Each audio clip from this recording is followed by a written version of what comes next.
Ar Nemo žinojo, kad taps legendiniu laivu?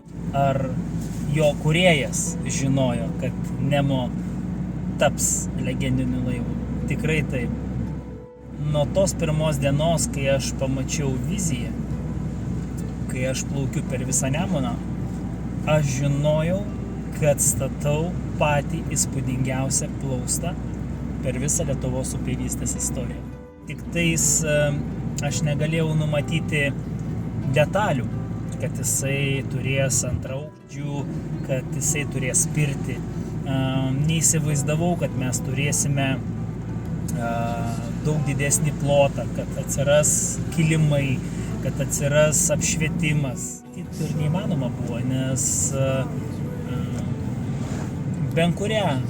paėmus bent kurią gerą idėją, kuri yra realizuota, jinai niekada nėra išpildyta iki galo. Jinai turi potencialą, bet jinai dar nėra ta galutinė versija. Vieną labai gerą pavyzdį su Windows programa Microsoft'o. Ne? Ten 2.0, paskui 0.1 ar 2.0. Taip. Aš žinojau, kad Nemo taps legenda. Yes! Woo!